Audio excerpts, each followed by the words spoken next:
Bonsoir à toutes et à tous. Merci de nous être fidèles. Merci d'être fidèles au Comité France du Bloc national. Je suis très heureuse ce soir d'accueillir Monsieur Roni Karam.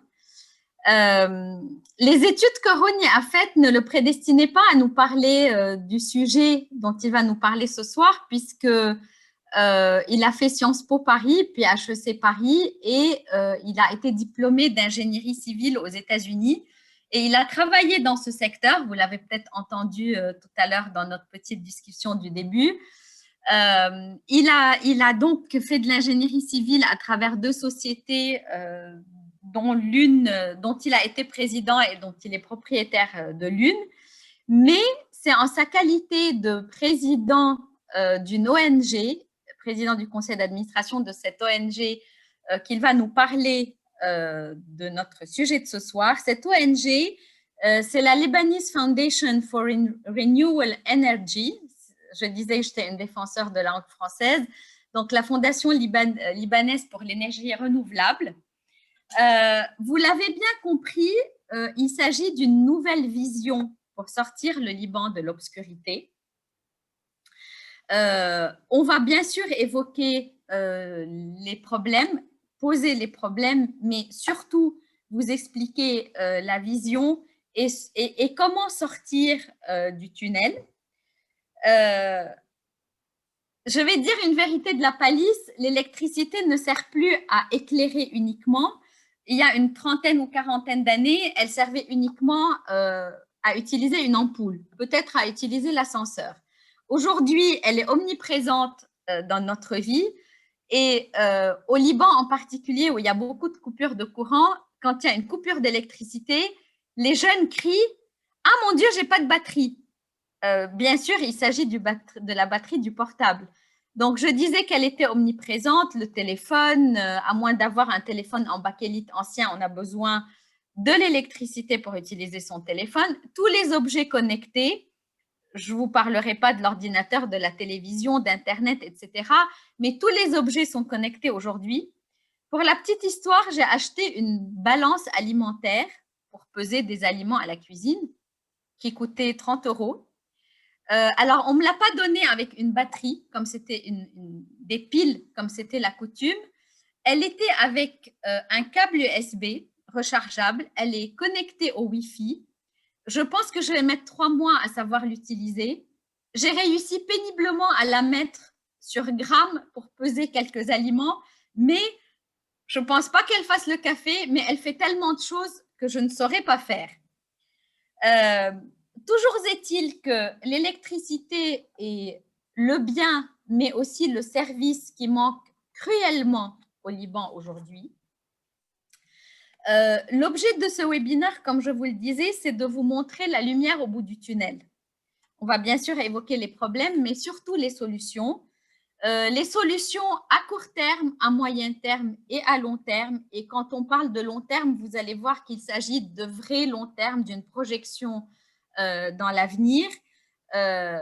Et on en a bien besoin parce qu'au Liban, on est habitué au bricolage, au rafistolage, au colmatage, mais on ne voit jamais un problème dans son ensemble pour apporter une solution. Je voudrais juste évoquer quelques chiffres et je les emprunte à Lorient Le Jour dans un article qui est paru hier où il disait que la capacité actuelle du Liban était entre 800 et 900 mégawatts. La capacité totale, donc j'en déduis celle dont on aurait besoin, elle est entre 1800 et 2000. Et pendant le pic de l'été, elle serait entre 3000 et 3400. Donc, inutile de vous dire qu'on en est loin.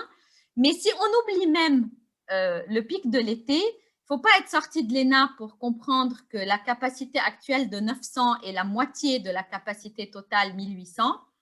Et pour la béotienne que je suis, pour un cerveau moyen, je me dis que s'il nous manque la moitié, on doit avoir l'électricité pendant 12 heures. Bon, c'est une interrogation à laquelle je n'apporterai pas de réponse, puisque pour ceux qui sont au Liban savent très bien qu'ils n'ont pas 12 heures d'électricité. Et pour certaines régions, depuis longtemps, ce n'est pas nouveau. La seule chose que je voudrais dire, c'est qu'on n'apportera pas, on n'abordera pas l'électricité d'un point de vue politique. Ce n'est pas le but. Ça sera plus d'un point de vue technique, entre guillemets, et du point de vue des solutions. J'ai été très longue. Reni, sans plus tarder, je te donne la parole et je te remercie d'avoir accepté notre invitation. Ben, merci Louise, merci tout le monde. Je sais qu'il fait beau à Paris et en France. Donc c'est gentil de rester avec nous ce soir pour partager un peu la problématique de l'électricité au Liban et d'essayer de trouver des solutions. Donc je vais rapidement passer un peu pour dire pourquoi on en est arrivé là. Tout le monde connaît les chiffres évidemment, mais essayer d'expliquer le modèle qui nous a fait que le Liban aujourd'hui n'a pas d'électricité, n'a pas l'argent pour pouvoir acheter son fuel. Et l'électricité a coûté au pays la moitié de sa dette nationale. Donc, on a vraiment un secteur complètement sinistré, une catastrophe nationale.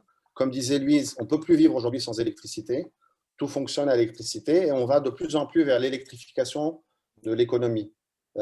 On sait tout très bien, par exemple, aujourd'hui, les voitures vont devenir de plus en plus électriques, les scooters, les trottinettes, etc. Donc, tout va fonctionner, tout fonctionne et tout va fonctionner de plus en plus sur l'électricité. Donc le Liban, ça fait 50 ans qu'il est dans un modèle qui ne fonctionne pas, qui l'a amené jusqu'ici. Alors j'ai mis en second la nécessité de se faire financer. Et aujourd'hui, c'est devenu quelque chose de critique pour le pays parce que le pays est en faillite.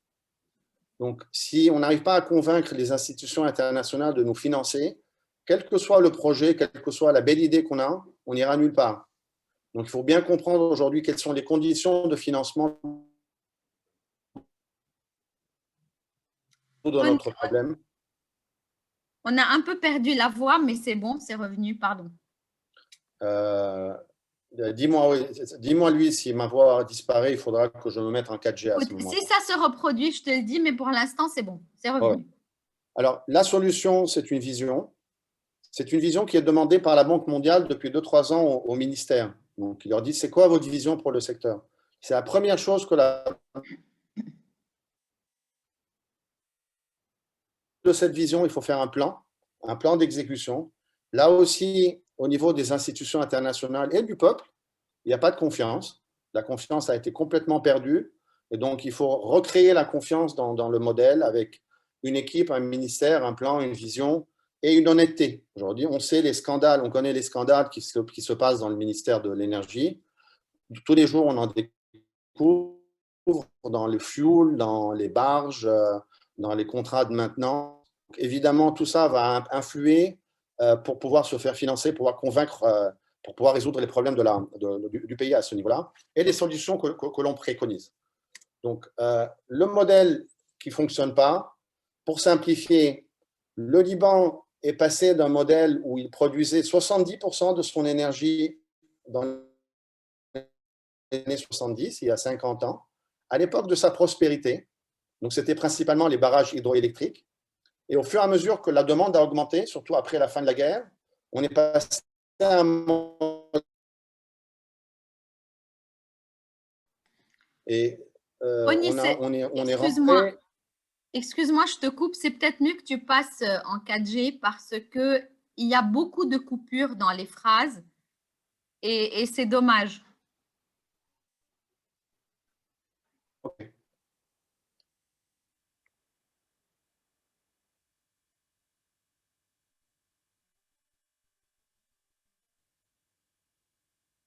Désolé, on est au Liban. Hein. C'est son charme. J'étais en 4G.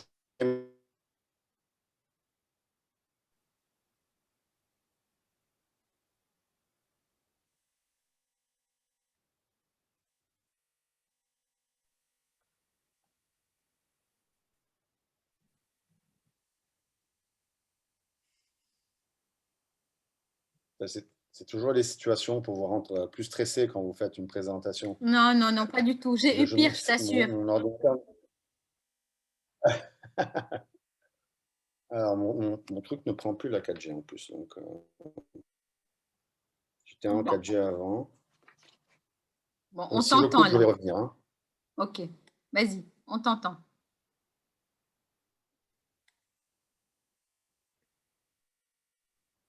OK. Donc, je vais essayer de continuer. Donc, on est passé d'un modèle de production de notre propre énergie à un modèle où on importe. Donc, on est addict aujourd'hui aux énergies fossiles, ce qui a créé une mafia pour importer les énergies fossiles, ce qui est aujourd'hui qui nous pose des problèmes au niveau des devises, puisqu'on n'en a plus. Aujourd'hui, on n'a plus l'argent pour payer les énergies fossiles qu'on importe de l'étranger. Tout le monde connaît un peu les chiffres aussi au niveau de la catastrophe causée par EDL, 40 milliards de dollars de dettes. On parle d'EDL qui est à peu près de 1 milliard à 2 milliards de dollars de déficit annuel. Ces chiffres, c'est 2019. Après la crise, ça a changé. On n'a pas de chiffres exacts aujourd'hui. On est dans une situation de détresse nationale, mais c'est un peu les chiffres quand on était en vitesse de croisière. Et la moitié, donc le coût de l'importation de ces énergies fossiles, pour nous, c'est 6 milliards de dollars à peu près, ça l'était, et la moitié, c'était pour l'électricité. Donc, c'est un peu moitié électricité, moitié pour l'essence. Et on voit aujourd'hui qu'on n'a plus l'argent ni pour payer le fuel et le diesel pour l'électricité, ni pour importer l'essence. C'est pour ça qu'on voit autant de queues devant les stations d'essence, et probablement, ça va se dégrader. Une autre catastrophe dont très peu de gens parlent, c'est l'impact sur la santé et sur l'environnement. Donc, selon une étude de Greenpeace, pardon, moi je suis plus. Donc, Greenpeace a publié une étude l'année dernière qui montrait que le Liban avait le taux de mortalité le plus important dans la région dû à la production d'électricité due aux énergies fossiles. Donc, ça vient des moteurs et ça vient des usines à gaz. Donc, aujourd'hui, on a un impact sur la santé qui est extrêmement important. Et ça, c'est quelque chose qu'on ne peut plus ignorer. 2800 morts, en moyenne, c'est 12 fois, 13 fois l'explosion du port. Donc, aujourd'hui, le modèle doit redevenir un modèle environnemental. Alors, rapidement, donc ça, c'est le problème. Tout le monde connaît ces chiffres-là aujourd'hui. Donc, on doit se faire financer. On n'a plus le choix. On est dans une détresse économique extrêmement importante. J'ai pris ici 2 slides qui viennent de la présentation que la Banque mondiale a faite au gouvernement Hassan Diab en avril 2020, qui vous montrent un peu la demande de la communauté internationale au niveau de ce qui est requis pour obtenir le financement. Donc, la Banque mondiale a beaucoup travaillé avec le gouvernement pour mettre en place les systèmes, les réformes et l'augmentation de la capacité. À la clé, évidemment, on doit avoir du financement qui vient avec. Mais aujourd'hui, il y a une demande, ce que demande la Banque mondiale. En premier, c'est ce qu'on appelle la gouvernance, c'est de mettre en place une autorité de régulation indépendante. J'en parlerai un peu plus tard, je ne vais pas rentrer un peu dans les détails. C'est de réformer EDL, qu'EDL ne soit plus un trou noir qui englobe ces milliards de dollars chaque année. C'est d'augmenter la production, c'est de réduire le gaspillage. Et ça, c'est extrêmement important avec des économies d'énergie, avec la réduction des pertes techniques, avec la réduction du vol, etc. Et enfin, c'est de rentrer dans un modèle de développement durable, donc avec le développement des énergies renouvelables. Donc, et la mise en place de mesures d'économie d'énergie. Donc, ça, c'est vraiment un slide qui vient de la présentation de la Banque mondiale au gouvernement il y a 1 an. Et tout ça doit se faire dans l'urgence. Donc, normalement, on met en place une autorité de régulation indépendante. La France, ça lui a pris 3-4 ans parce qu'il faut mettre en place les règles, il faut recruter les équipes, il faut que ça commence à fonctionner. Alors qu'au Liban, on doit mettre en place et en même temps l'autorité de régulation et commencer à lancer les projets de production qui sont par exemple dans ce cas-là Der Ammar, Zahrani, etc. Donc ça montre un peu un timeline que la Banque mondiale a inclus et ce n'est pas par hasard que le bleu et l'orange s'imbriquent. C'est qu'ils ne veulent pas lancer des processus d'appel d'offres sans qu'on mette en place cette autorité de régulation indépendante et sans qu'on mette en place des processus d'appel d'offres qui sont transparents. Donc, quand on regarde au-dessus, par exemple, ils disent « What procurement process would be acceptable ?» Ça, c'est une des raisons pour laquelle il y a eu un blocage au niveau des contrats de Siemens, par exemple, où il parlait des Chinois.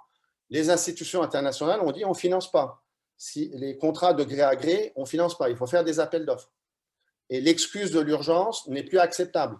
Aujourd'hui, on peut faire des appels d'offres accélérés qui prennent 6 mois et ça prend 4 à 6 mois pour négocier un contrat de gré à gré de toute façon.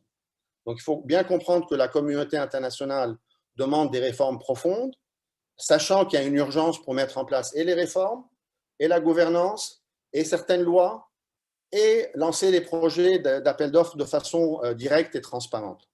Et donc ça, c'est toute la difficulté que traverse aujourd'hui le Liban, et c'est ça où on a besoin d'une volonté politique et d'un soutien de toutes les forces politiques, du Parlement et des institutions internationales pour pouvoir avoir le financement nécessaire pour sortir de la crise, sinon on va s'enfoncer de plus en plus. Donc ça, je crois que c'était un point important. Donc, deuxième chose que demande la Banque mondiale, comme je l'ai mentionné, toujours, c'est une vision. Quelle est votre vision pour le secteur? On est dans un secteur énergétique aujourd'hui en pleine révolution partout dans le monde. Vous avez le Green Deal aux États-Unis, vous avez le EU Green Deal en Europe. Tous les pays aujourd'hui sont en train de faire leur transformation énergétique. Vous avez des technologies qui se développent au pas de course. Et le Liban doit intégrer ça, doit intégrer dans sa révolution, dans laquelle nous tous on est engagés, doit intégrer aussi cette révolution verte, qui va lui permettre non seulement de pouvoir résoudre son problème énergétique, mais de faire un bond en avant dans plusieurs domaines, surtout dans le développement durable. Donc ça, c'est extrêmement important aujourd'hui de dire non seulement le gouvernement promet toujours, je vais vous donner 24 heures sur 24 d'électricité, ça ne suffit pas. Il faut donner l'électricité la moins chère et la plus propre. Les solutions temporaires que le gouvernement mettait toujours en place nous ont amenés à la catastrophe. Et comme disait Louise, aujourd'hui, le temporaire au Liban, ça dure, et on n'a pas une vision à long terme qui puisse nous permettre de développer cette vision et de mettre en place un plan qui va appliquer la vision. Aujourd'hui, la demande du peuple, de la communauté internationale, c'est qu'on ne vous croit plus, vous n'avez plus de crédibilité avec nous, et donc vous devez en mettre en place cette vision, mettre en place un plan et l'exécuter au fur et à mesure. Et on va débourser au fur et à mesure. Donc, on va vraiment vérifier comment vous allez travailler pour mettre en place un plan énergétique et une intégration de ce nouveau plan énergétique dans la nouvelle économie libanaise. On doit passer d'une économie de rente à une économie productive. Et l'électricité va être la base d'une économie productive. Sans électricité, on n'a pas d'économie. Donc, ce bond en avant est essentiel. Et c'est ce que nous, on préconise. Donc, ça fait 2-3 ans en tant qu'ONG. On fait ces études, on travaille avec l'Université américaine de Beyrouth, on travaille avec le CNRS, on a travaillé avec des cabinets de consultants. Certains d'entre vous ont collaboré avec nous dans différents projets pilotes. Et toute l'idée, c'est de faire un bond en avant ambitieux, visionnaire, qui va pouvoir transformer ce secteur qui est devenu un poids énorme pour le pays en une opportunité pour aller de l'avant. Le nouveau modèle énergétique mondial, c'est quoi? Et c'est là où on a besoin d'une autorité de régulation indépendante. Si vous regardez la partie supérieure de ce graphe, l'ancien modèle, dans lequel se trouve toujours le Liban, vous avez d'un côté la production électrique, donc à gauche, les usines nucléaires, fossiles, hydroélectriques. Vous avez de l'autre les consommateurs, donc nous, à la maison, dans les bureaux, dans les usines, dans les institutions publiques. Et vous avez le transport de l'électricité qui se fait à travers le réseau donc, et les sous-stations. Donc ça, c'est le modèle classique. Et on rentre dans un nouveau modèle énergétique partout dans le monde, donc la partie inférieure, où chacun d'entre nous devient un producteur. Donc, on devient un consommateur et un producteur en même temps. On devient un prosumer.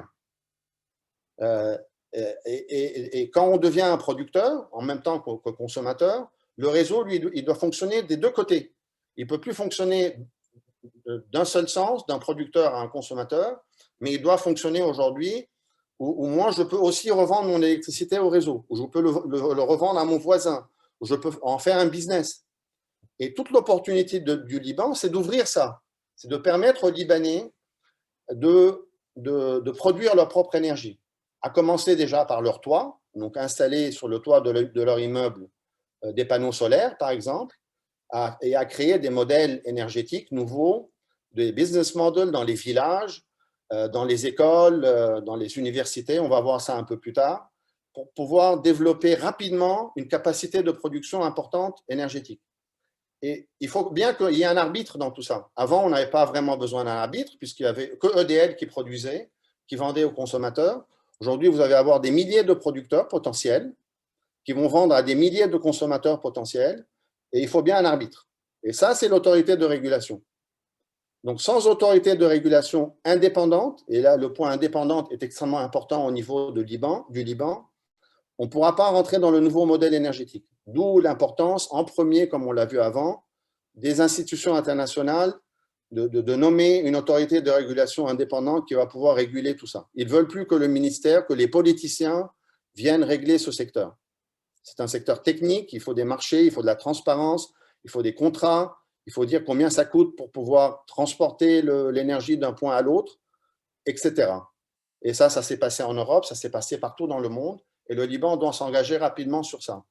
Pour que vous ayez une idée, cette loi existe, il y a une loi qui existe, qui a été votée d'ailleurs depuis 2002, depuis 18 ans, pour nommer une autorité de régulation indépendante, et ça n'a jamais été fait.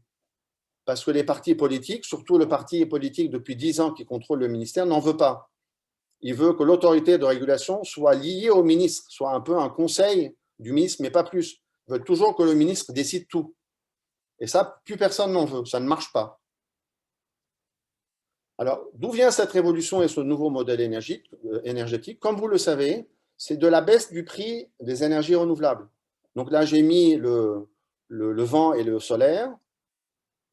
Principalement en 10 ans, ça a été divisé par 10. Donc on est passé de 35 cents, aujourd'hui le graphe montre 5 cents, on est aujourd'hui peut-être à 3 cents. Tout est une question du prix du financement après. Donc il y a une révolution à ce niveau-là. Il y a une révolution aujourd'hui dans un modèle énergétique. On ne peut plus séparer la production d'autre chose. Aujourd'hui, la production s'intègre avec les voitures électriques, s'intègre avec le contrôle de la demande, surtout pendant les périodes de pointe. Par exemple, l'été, dans le cas du Liban, quand les touristes sont là et qu'on fait fonctionner les airs conditionnés, ça s'intègre dans les systèmes de stockage des batteries, etc.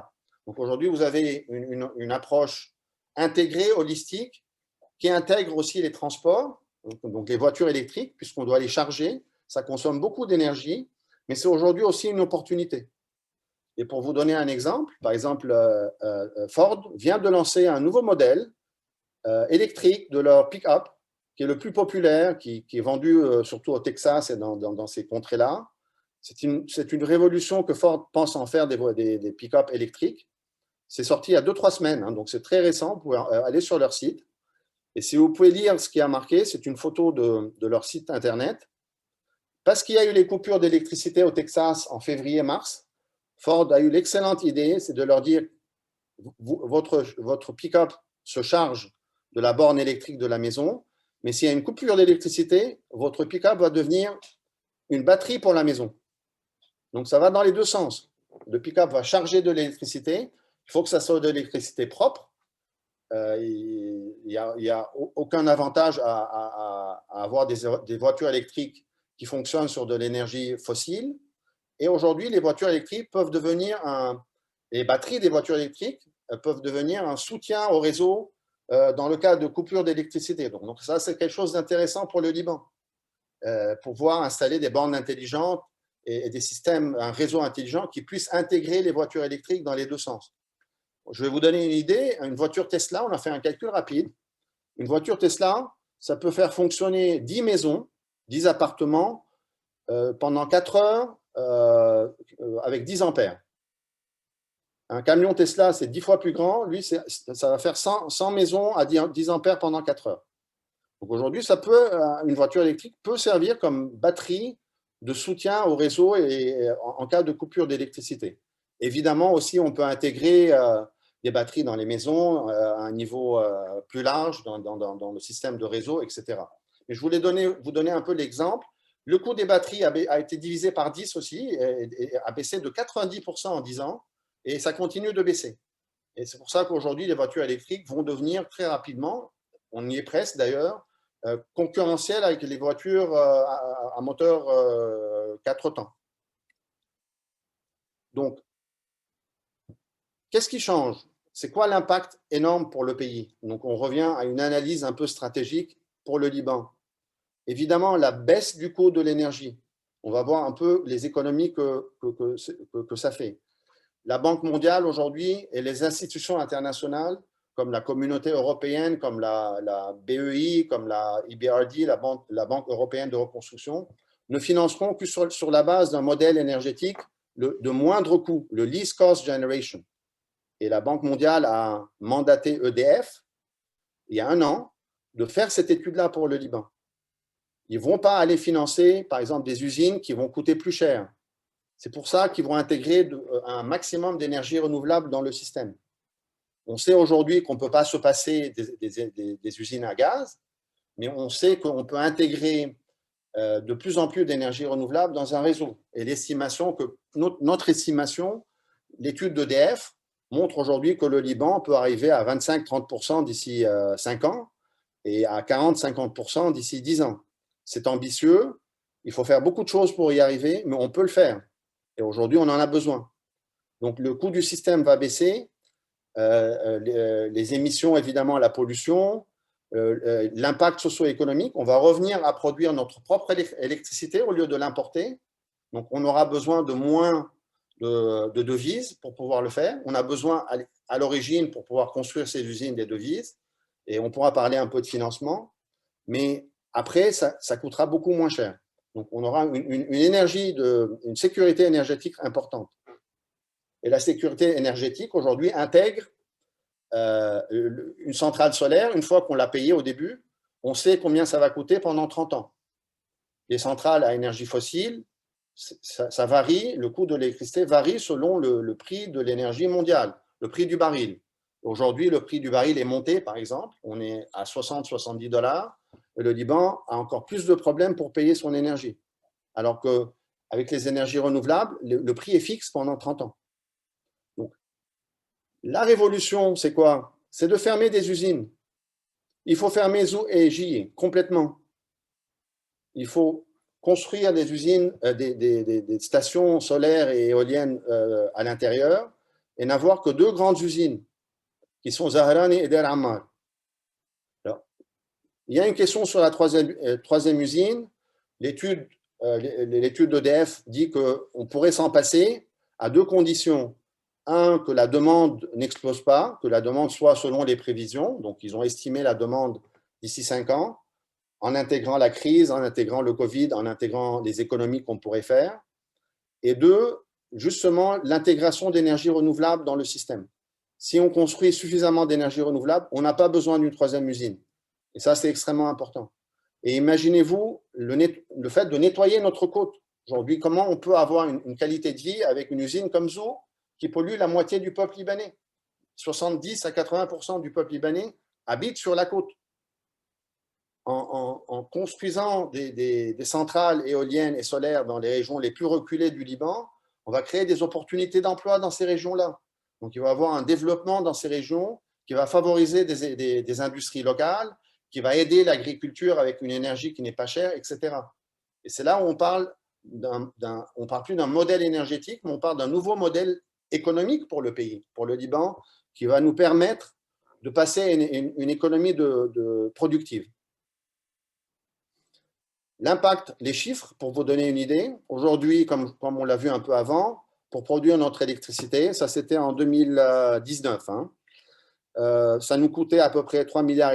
Ça intègre les générateurs, donc ça intègre la partie qui n'est pas produite par EDF, qui est produite par le coût du diesel pour les générateurs, qui coûte beaucoup plus cher évidemment. Si on intègre le plan du gouvernement avec principalement du gaz, avec un peu de renouvelable, on baisse la facture substantiellement à 1,5 milliard. Et on peut passer à 1 milliard et moins d'ailleurs si on va à 37%, 40% d'énergie renouvelable. Ça, sur la base d'un prix du baril à 60 $. Je crois qu'aujourd'hui, il a dépassé ce chiffre. Mais ça donne un peu une idée de l'impact sur l'économie, les économies qu'on peut faire au niveau de notre facture énergétique. On arrive au tiers du coût initial. Même chose pour la pollution, pour le CO2, okay, on divise par 3.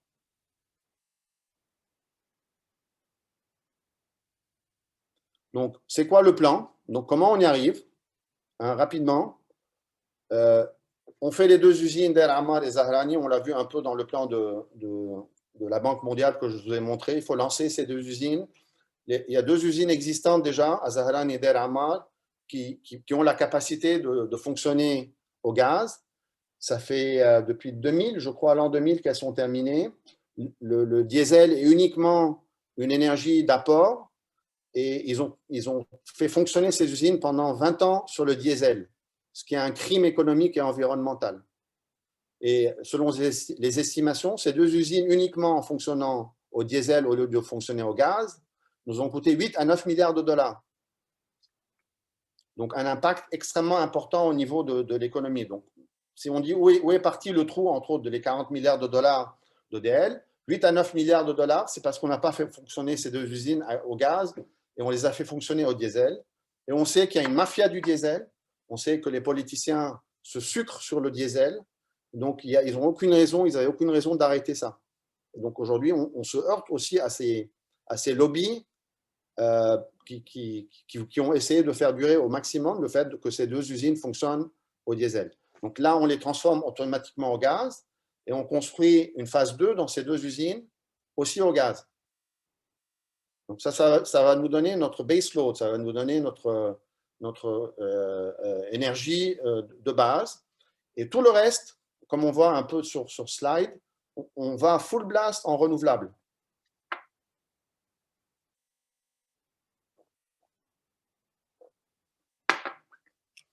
Donc rapidement, à court terme, donc là on est en train de parler en urgence, qu'est-ce qu'on peut lancer rapidement?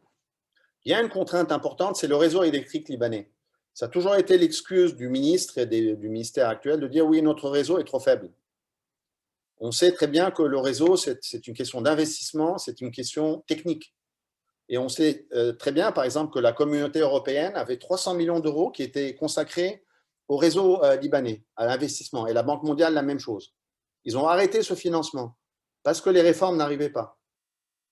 Donc, on dit, quelle est la capacité actuelle du réseau? Et on commence déjà par ça. En même temps, on modernise notre réseau pour augmenter la capacité. Donc, pendant qu'on construit les centrales solaires et éoliennes, en exploitant le réseau actuel à son maximum, on modernise le réseau et le financement viendra.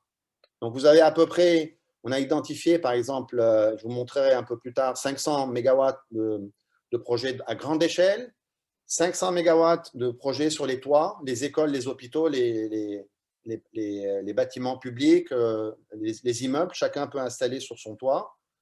Les projets hybrides régionaux, on en parlera, c'est dans chaque région, on peut installer plus que 100, hein, mais on a dit on commence par 100. Et il y avait déjà les appels d'offres existants qui étaient à 400. Donc, on peut arriver potentiellement assez rapidement, on parle d'ici un an, à lancer ces projets-là, à 1500 mégawatts de renouvelables. Et on rentre dans un modèle hybride.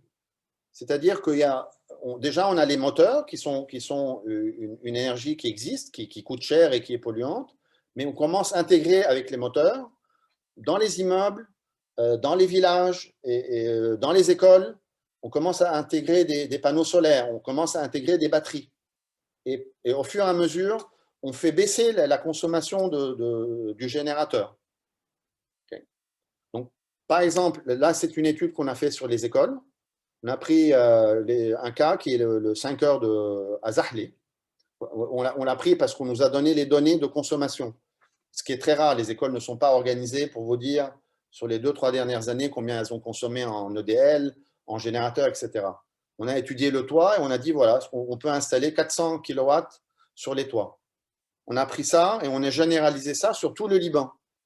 Donc aujourd'hui, on a étudié à peu près toutes les écoles et universités libanaises et on est arrivé à un potentiel de 450 MW. Et là, on a lancé un projet pilote avec le AFC qui est prêt à financer 5 à 10 millions de dollars pour essayer le modèle. La difficulté, c'est après de dire qu'est-ce qui fonctionne économiquement. Le AFC, qui fait partie de la Banque mondiale, vous dit, moi, je prête l'argent à un taux préférentiel, mais il faut que je sois remboursé. Donc, qui est propriétaire du système? Comment bénéficier à l'école? À qui je vends l'électricité, etc. Et ça, c'est le but du projet pilote. Et là, ils sont en train de lancer ce projet-là avec un consultant qu'ils ont recruté. Moi, aujourd'hui, avec l'équipe, on rencontré une école, sœurs de charité à Clémenceau, qui veulent installer du solaire. Donc, tout ça, aujourd'hui, se met en place avec un potentiel de financement de 200-300 millions de dollars pour les écoles, les universités et les hôpitaux. Par exemple, nous, on a fini les hôpitaux aussi au Liban, un potentiel de 50 mégawatts à peu près. Et un mix, en fait, un potentiel de mix entre les écoles et les hôpitaux. Les écoles produisent un excès d'énergie.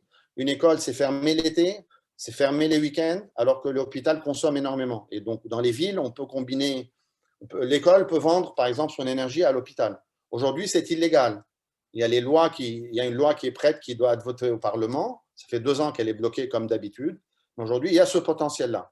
Et pour faire ça, il faut l'autorité de régulation. Donc, d'où la demande incessante qu'elle soit formée le plus rapidement possible. Pour vous donner une idée, un peu ça, c'est les écoles à Beyrouth et les universités. Là aussi, on a divisé notre étude entre privé et public. Là, on commence avec le privé, c'est plus facile. On s'entend avec une école, on lui vend l'énergie, on développe un modèle énergétique, etc. Okay.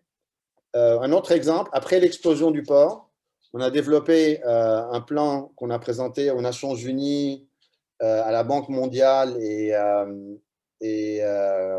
la communauté européenne pour dire c'est l'opportunité aujourd'hui d'installer du solaire, de sortir les moteurs de Gemaizeh, de Mar Mikhaïl, de Karantina et d'installer un système hybride. Okay. On aura toujours besoin, pour avoir 24 heures sur 24 de génération de moteurs, ça peut être 2 grandes centrales de fuel oil parce que c'est beaucoup moins cher. Mais là, on commence à intégrer, comme je vous ai montré avant, le solaire et les batteries. Même chose, par exemple, à Calentina. Donc, on a étudié les dépotoirs de Calentina, de Dermé. On va faire Costa Brava bientôt pour pouvoir installer du solaire sur ces dépotoirs qui sont source de pollution. Et donc, symboliquement, ça serait intéressant. Dans les villages, la même chose. Et tout ça, si vous voulez, c'est des solutions qui peuvent être assez rapides. Ça peut se déployer en plusieurs mois si le modèle est validé, s'il n'y a pas de blocage, s'il y a le financement, etc. Donc, même chose ici pour les villages. Donc ça, c'est un cas qui a été installé à Jaboul et qu'on a visité l'été dernier. Et ça vous donne un peu les chiffres. Aujourd'hui, l'été dernier, il y a eu la même chose que maintenant, à peu près 21 heures de coupure d'électricité. EDL ne donnait que 3 heures par jour, du moins dans cette région-là. Et ce système-là, en fait, était capable de travailler 18 heures sur les batteries et le soleil. Prenez 3 heures de DL et le générateur ne fonctionnait que 3 heures la nuit. Donc là aussi, on peut développer ces modèles-là assez rapidement pour pouvoir commencer à résoudre les problèmes à un niveau local. Okay. Là, on fait la même chose à un niveau plus régional. On a identifié des sites autour des sous-stations parce que c'est important de ne pas être très loin de la sous-station pour éviter des pertes électriques. Même chose, système hybride. On regarde déjà l'hydrogène. Il y a aussi le potentiel des batteries à potentiel hydraulique qu'on peut utiliser parce qu'il y a l'eau, sans entrer dans trop de détails. Donc ça, c'est un peu les études qu'on fait dans les régions. On a un logiciel, une fois qu'on a identifié le site, qu'on l'a filtré, je vais montrer un peu rapidement comment on fait avant, on vient évaluer un peu la capacité de chaque site et la capacité de production. Et là, c'est les gros projets à niveau national. Donc là, les 3 régions, je ne sais pas si vous voyez mon curseur, vous avez Ras Al Baqa qui est là. Tout ce qui est en rouge, ce sont des terrains publics d'ailleurs. Donc, priorité de commencer avec les terrains publics. L'État peut louer ces terrains-là ou peut les donner gratuitement. C'est beaucoup plus simple à exploiter, évidemment, que les terrains privés. Là, vous avez l'autre région, c'est Tfail, qui a du solaire. Les points en vert, c'est l'éolien. Donc, c'est les zones éoliennes. Ça, c'est Al Sail, par exemple. Et la 3e région où il y a du solaire, c'est Ras Al Baqa avec de l'éolien. Pardon. Donc ça, c'est les projets à échelle nationale. Donc, 3 grands pôles. Donc, on a passé de l'échelle, chacun installe de sa maison, aux écoles, aux universités, aux villages, aux régions et à l'échelle nationale. Maintenant, en général, la Banque mondiale préfère financer les grands projets, les projets à échelle nationale, parce qu'ils sont dans une logique de least cost, donc du moindre coût. Et ils savent qu'un projet comme ça peut être aujourd'hui à 2-3 cents. On peut produire notre énergie à très bon marché si toutes les conditions sont assurées, s'il y a le financement qui n'est pas chère ou si elle est garantie pour la Banque mondiale. Au début, parce qu'on est en faillite, parce qu'on attend un plan du plan monétaire international, il faudra que ce soit des projets publics, donc avec le gouvernement. Il y a des formats, on pourra les privatiser après. Et après, au fur et à mesure, recréer un marché privé pour que les investisseurs commencent à venir, pour que les banquiers puissent, qu'on ait des banques à nouveau qui puissent prêter de l'argent. Mais là, cette révolution-là, ça va créer la plus grande industrie au Liban. Ça va résoudre notre problème énergétique, ça va réduire notre facture énergétique, ça va développer ces régions rurales, comme vous voyez. Ce sont les régions les plus reculées au Liban. On travaille beaucoup avec les municipalités. La région d'Asb al-Bak, on a des relations très proches. On est allé au sud, on a discuté avec les municipalités, Majorioun et toute la région pour pouvoir développer ça. On a vu Faloura, Hammena ici. Donc, et les municipalités comprennent ça parce qu'ils ont une demande pressante et locale extrêmement importante. Rapidement, comment on sélectionne les sites? Comme vous avez vu, on élimine donc tout ce qui est en bleu, bleu marine, ce sont les surfaces plantées. Nous, ça ne nous intéresse pas. On élimine toutes les régions agricoles, on ne les utilise pas, toutes les régions boisées, et on utilise uniquement les surfaces, les terrains qui ne servent à rien aujourd'hui. Donc, c'est des terrains comme ça. Donc, ici, c'est par exemple un site qui est idéal, qui a Ras al-Bak, qui a un potentiel énorme. Ça peut être l'usine solaire du Liban de 2600 MW. Vous avez une irradiation solaire qui est une des meilleures au monde. Vous voyez les poteaux électriques, là, c'est la ligne de haute tension de 220 qui est idéale pour pouvoir transporter l'énergie. Idéalement, maintenant, on peut commencer avec 300 à 500 MW selon nos discussions avec EDL, selon la capacité de ce réseau-là, mais après, on pourra l'augmenter substantiellement après. C'est le type de site qui nous intéresse le plus. Et une fois qu'on a déterminé ce site, on utilise le logiciel américain pour justement déterminer un peu la capacité du site. Donc, quand on dit on peut faire 105 MW ou 1000 MW, c'est des chiffres très précis avec des logiciels qui intègrent la capacité, l'irradiation, la nature du terrain, etc. Ça, c'est un autre site qui est à Tanourin, à Oura. Donc, ça, c'est éolien. On sait que l'éolien aujourd'hui en Europe est de plus en plus controversé. On a besoin d'éolien au Liban. On n'a pas le luxe de l'Europe qui est à 24 heures sur 24. Nous, on n'en a pas. Donc, évidemment, on a beaucoup plus de potentiel que de besoins en éolien. Donc, il faudra bien choisir les sites pour avoir le moins d'impact environnemental. Il y a un problème de migration des oiseaux. Il y a un problème… aujourd'hui, certains trouvent que ce n'est pas beau, etc. Donc, tout ça, on a pris ça en compte. Mais aujourd'hui, on a un potentiel éolien qui est important. Il faut intégrer l'éolien dans le système. On favorise le solaire, c'est beaucoup plus simple, c'est beaucoup plus rapide, mais il faudra intégrer un peu d'éolien dans le système selon les études. Voilà, donc ça c'est un peu ma conclusion. C'est un peu, je paraphrase le slogan d'EDF en France. Je pense que c'est un peu l'énergie qui change tout. Donc voilà, un nouveau modèle énergétique pour un nouveau modèle de développement économique, pour un nouveau Liban. Merci.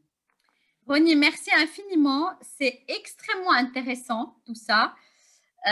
Moi, ça m'a donné à réfléchir et j'ai plusieurs questions qui peuvent te paraître basiques, mais c'est pas grave, je me lance et après, j'ai vu qu'il y a des questions dans le public que je prendrai. On va revenir au début. Ce qui m'intéresse beaucoup, j'allais te parler de l'hydraulique au Liban. Entre 1970 et maintenant où on n'utilise presque plus l'hydraulique, je pense, je ne sais pas quel est le pourcentage, il y a eu une période intermédiaire. Qu'est-ce qui a fait que ça a été petit à petit abandonné? Parce que maintenant, on dit que c'est la mafia, mais est-ce qu'en cours de route, il y a eu des raisons techniques avant la mafia? Ça, c'est ma première question. Et comme c'est sur le même sujet, je crois savoir qu'il y a à peu près 50% de déperdition d'eau au Liban. On a toujours dit que le Liban était riche en eau. Est-ce qu'aujourd'hui, si on veut augmenter encore la capacité de l'hydraulique, c'est encore possible et elle suffirait à combien pour le Liban ce qui n'empêche pas de développer d'autres. Si tu veux, redonne-nous un petit pourcentage de ce qui est faisable et possible en méthode de fabrication d'électricité, en différentes méthodes, si je puis dire. Écoute, de façon succincte, selon les études du ministère, on peut potentiellement doubler notre capacité hydraulique. Donc aujourd'hui, le Liban est à 300 MW d'hydraulique qui date depuis les années 60, des années 70. Il y a un problème de maintenance, ils n'ont pas investi dans ça. On te parle de, par exemple, à Adisha, il faut un investissement de 5 millions de dollars. Ils n'ont même pas l'argent pour moderniser les turbines à Adisha, alors que l'énergie est disponible, qu'elle n'est pas chère, qu'elle est propre. Mais donc, ils ont négligé l'investissement. Donc, techniquement, théoriquement, on peut doubler ça. Ce qu'on voit dans les barrages aujourd'hui au Liban, c'est que ce n'est peut-être même pas le cas. Déjà, il y a une résistance importante sur les barrages, comme on a vu pour le barrage de Besséré. Donc aujourd'hui, ce sont des travaux qui sont extrêmement lourds. Il y a une résistance écologique tout à fait compréhensible des habitants contre ce genre de projet, ce type de projet. Et donc, c'est pour ça que l'hydraulique peut être très utile pour plein de choses. Il est utile comme batterie aussi. Donc, je ne vais pas rentrer dans trop de détails, mais si on a un excès d'énergie solaire, par exemple, on peut pomper l'eau à un niveau supérieur et récupérer cette hauteur avec une turbine la nuit. Donc, ça devient une batterie naturelle. Mais la capacité n'est pas énorme. Hein. Elle est de 300 à 600 MW, enfin de 600 MW selon les études.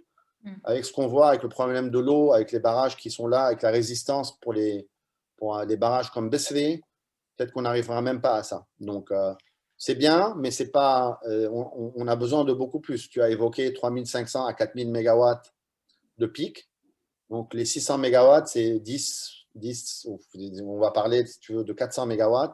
C'est 10 à 12% de notre consommation. Mais néanmoins, les chiffres sont assez logiques puisque je parlais de 50% de déperdition d'eau. Si on peut doubler, ça consiste juste à éviter la déperdition. Et dans mon esprit, ce n'était pas de construire de nouveaux barrages, mais d'exploiter les existants, justement. Mais donc, j'ai ma réponse, elles ne sont pas exploitées au maximum de leur capacité. Tu as évoqué également la possibilité de vendre. Je ne sais pas si je n'ai pas bien compris ou si je n'ai pas fait bien attention. Il s'agit pour les particuliers de vendre, comme ça a été le cas en France à un moment donné, ou est-ce qu'il s'agit pour le Liban de vendre à d'autres États? Non, pour l'instant, on a besoin évidemment de toute l'énergie qu'on produit. Donc, l'idée du modèle énergétique avec les renouvelables, c'est que tu peux les installer partout, dans les villes, dans les villages, sur tous les toits, et tu vas avoir des excès. Tu vas à un moment où tu dois récupérer, tu auras un manque, donc tu vas être connecté au réseau et être consommateur d'énergie, mais il y a des moments où tu vas avoir un excédent que tu vas pouvoir vendre. Aujourd'hui, il y a un système d'échange avec EDL qui s'appelle net metering, qui est très rigide d'ailleurs. La Banque mondiale a dit qu'il faut complètement faire en sorte que ça soit plus flexible. Par exemple, tu ne peux pas vendre à EDL, tu peux simplement réduire ta facture énergétique. C'est le même tarif que EDL te vend, donc il ne t'encourage pas à le faire. C'est uniquement sur un an, etc. Donc, on peut déjà relaxer ça. Il y a des concepts de net billing où tu peux augmenter ça, du feed-in tariff.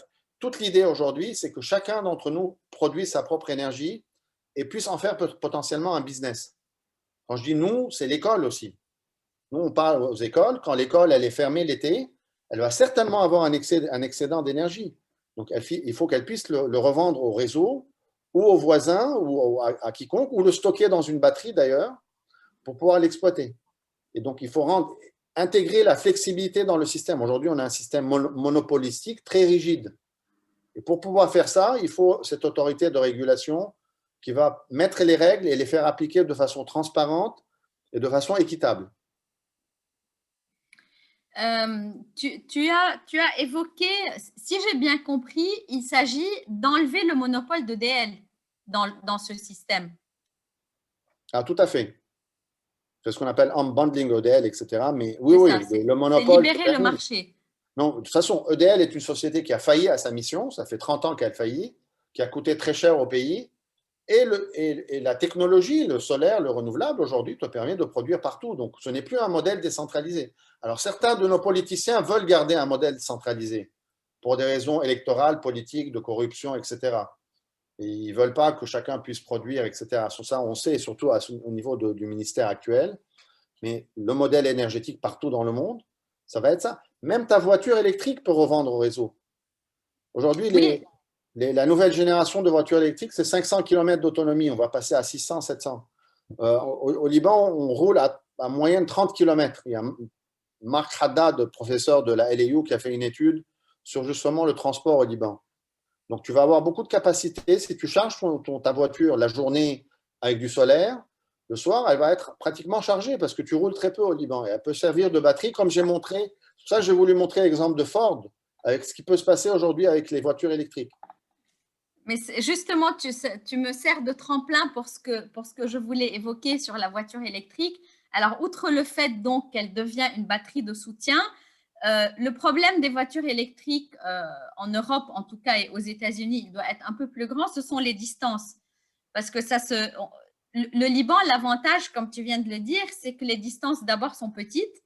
Je crois que l'autonomie est de 400-500 km sur une voiture électrique, enfin, suivant sa taille, j'imagine.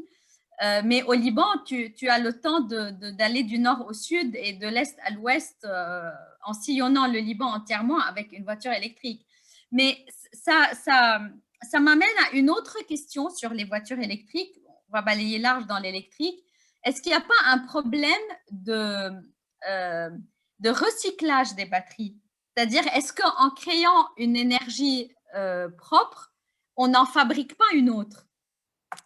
Oui, mais ça, c'est un autre problème. Ça, c'est un autre débat. Effectivement, il y a toute une question aujourd'hui pour le recyclage des batteries électriques, mais c'est un problème à plus grande échelle que le Liban. Aujourd'hui, ce que je D'accord. peux te dire, par exemple, c'est que la voiture électrique qui va changer sa batterie au bout de 5 ans parce que sa capacité de chargement a baissé de 100% à 70%, va avoir une deuxième vie et peut-être une troisième vie. Donc, en fait, nous, ce qu'on est en train de regarder, c'est les voitures de second hand, des voitures électriques qui puissent intégrer pour nous donner du stockage pas cher dans des pays comme le Liban.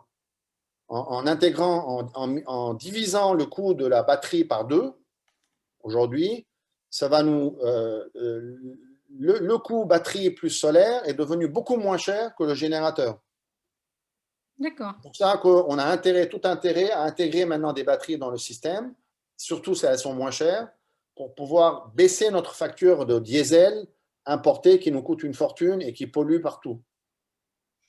Tu as évoqué, je ne sais plus à quel sujet exactement, le fait d'atteindre 37% d'énergie renouvelable. Euh, pour que les béotiens comme nous comprennent euh, en superficie qu'il faut utiliser pour avoir l'énergie solaire, par exemple.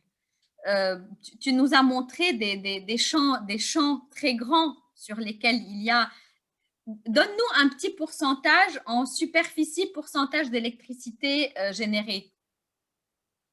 Il y a deux parties à ta question. Beaucoup de gens me demandent pourquoi on ne fait pas que sur les toits. Dire, OK, moi, le toit, c'est beaucoup plus simple, on ne transporte pas l'énergie, je l'installe, etc. Le toit, comme je vous l'ai montré, en étudiant les écoles, les universités, les bâtiments publics, on estime que Beyrouth, si la moitié l'AUB a fait une étude comme ça, si la moitié des immeubles installent du solaire, Beyrouth, c'est à peu près 200 mégawatts. Donc, si on installe un peu, on évalue Beyrouth, Saïda, Soud, etc., les grandes villes, nous, on pense qu'on peut arriver à un maximum de 1000 mégawatts. Pour arriver à 37-40%, on a besoin de 4 à 5 000 mégawatts. Donc, clairement, on ne peut pas faire uniquement que des toits. Idéalement, ça serait très bien de faire que des toits, mais on ne peut pas. Donc, il faut vraiment ces grandes centrales dans la BK sur les sites qu'on a identifiés, donc c'est les terrains. Et donc là, je peux te donner, par exemple, un gigawatt, donc un 1000 mégawatts, c'est à peu près 6-7 km². Donc, on a besoin de grandes surfaces, mais elles sont là, elles existent. L'excuse du gouvernement pendant longtemps avec les institutions internationales était le Liban est un petit pays, on n'a pas les terrains.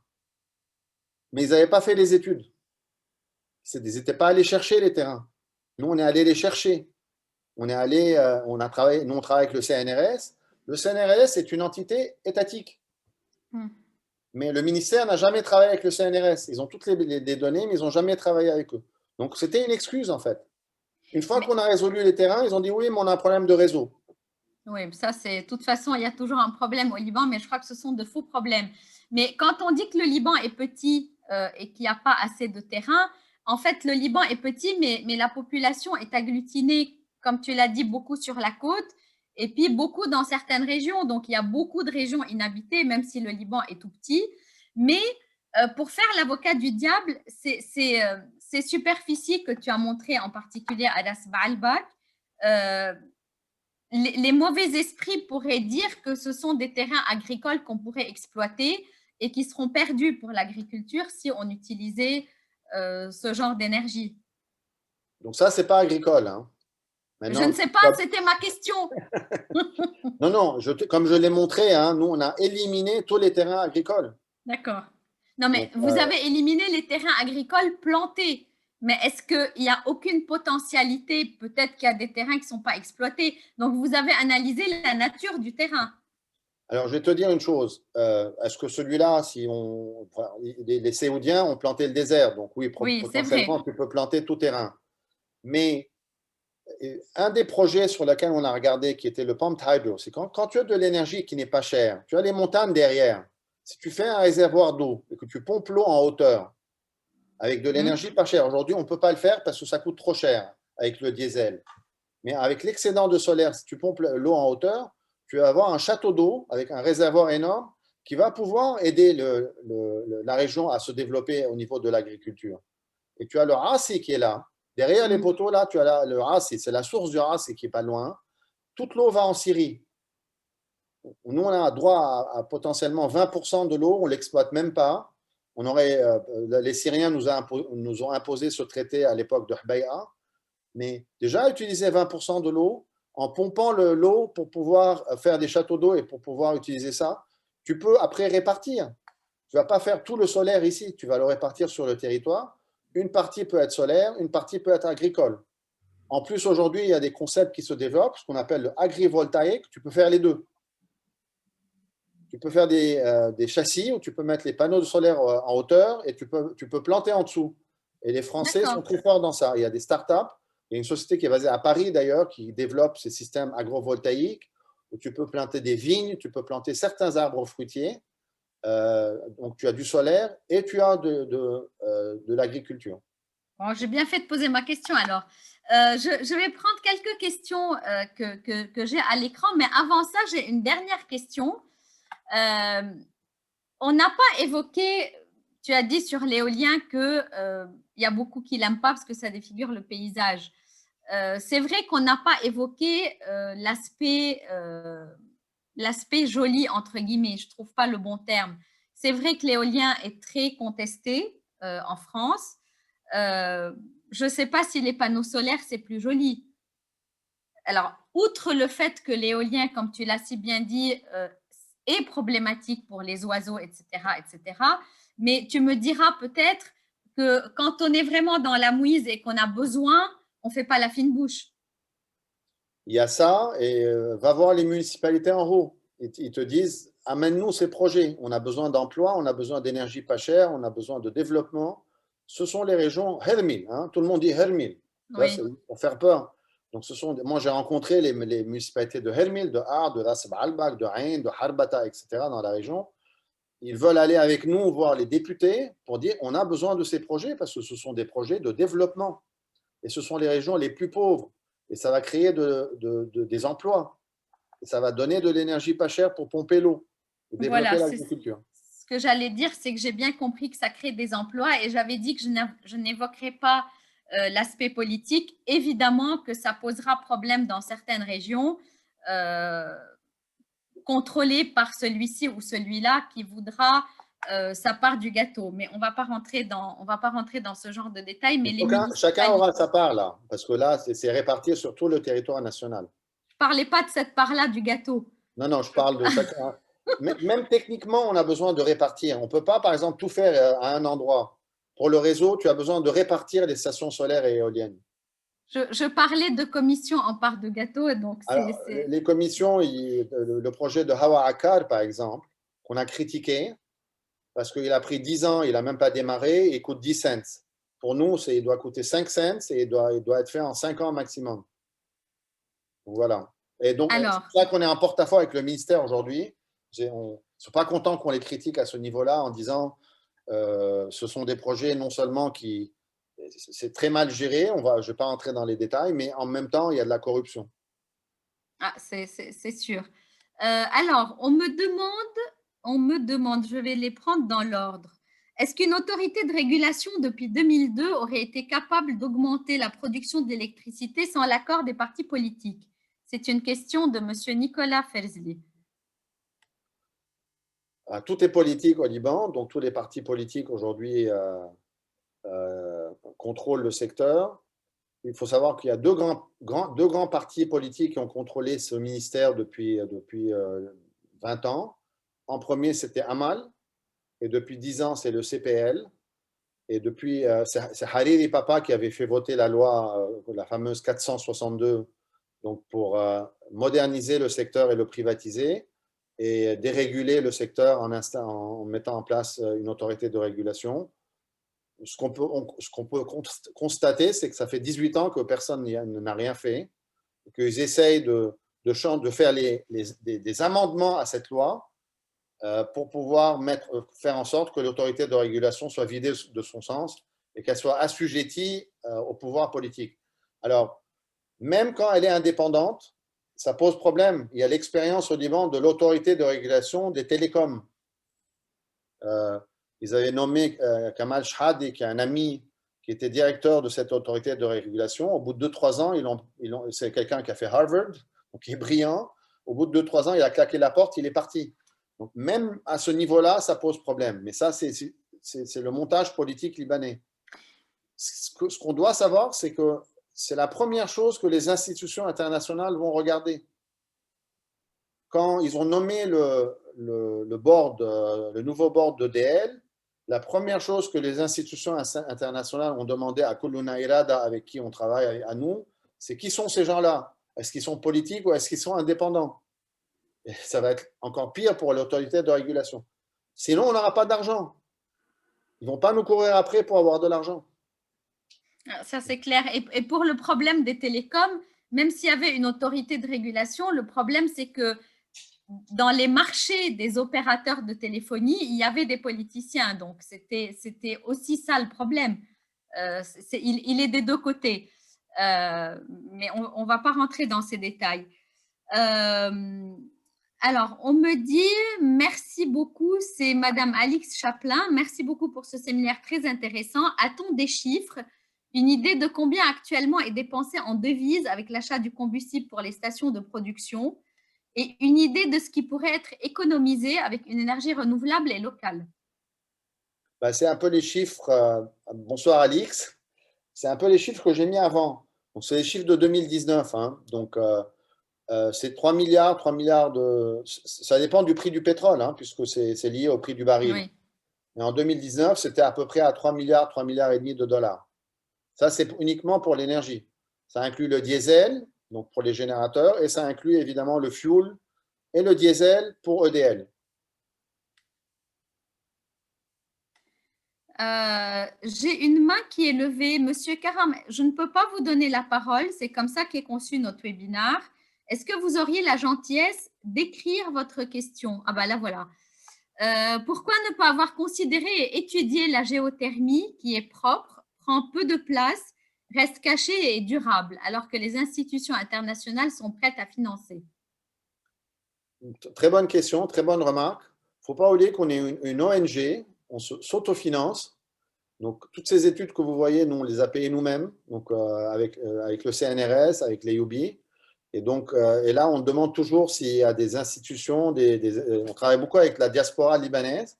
Si quelqu'un peut nous aider à travailler sur la géothermie, on sera gré. On n'a pas la technique, on n'a pas les moyens, on s'est concentré principalement sur l'éolien, sur le solaire, sur le pumped hydro. On a pris les chiffres du gouvernement concernant l'hydraulique. Et voilà, on a fait ça de nous-mêmes. Donc, si quelqu'un peut nous aider avec la géothermie, on sera gré, c'est quelque chose qu'on est tout à fait disposé à explorer. Bon, bah, donc, c'est un appel à la diaspora à travers ce webinaire. N'hésitez pas pour qu'ils puissent développer ce genre de projet. J'ai une autre main levée, je ne sais pas de qui elle est. Ce serait bien que vous puissiez écrire vos questions parce que je ne peux pas faire autrement. On va attendre 2 minutes pour voir si la personne arrive à le faire ou pas. Je n'ai pas l'impression. Bon, bah écoutez, on dormira moins idiot ce soir parce que c'était extrêmement intéressant. C'est vraiment la lumière au bout du tunnel parce que à entendre nos politiques parler du problème de l'électricité, on a l'impression qu'il n'y a pas de solution alors que les solutions existent et qu'en plus elles sont vertes, si je puis dire, entre guillemets. Donc, croisons les doigts, espérons qu'un jour ce genre de projet verra la lumière au Liban, surtout lorsqu'on voit que combien c'est auto-alimenté par un groupe de la population par rapport à d'autres. Je veux dire par là, l'interaction entre les écoles et les hôpitaux est un excellent exemple que vous avez montré avec des couleurs en plus, donc c'était très parlant. Espérons que ce genre de projet verra le jour. Non, c'était une question ancienne. Et donc, il me reste à remercier les personnes qui nous ont préférés au beau temps et aux terrasses parisiennes. Peut-être que certains sont au Liban, je ne sais pas. Merci beaucoup, Roni, de cet exposé brillant et qui donne de l'espoir et qui est optimiste. Merci à toi, Louise. Merci à tout le monde. Merci à tout le monde, comme Louise a dit, d'être resté jusqu'à la fin. Et j'espère qu'on te réinvitera pour que tu nous expliques le démarrage du projet et à quel pourcentage nous sommes déjà. On va finir sur cette note optimiste. Merci beaucoup et bonne soirée à tous. Merci à tout le monde. Bonne soirée.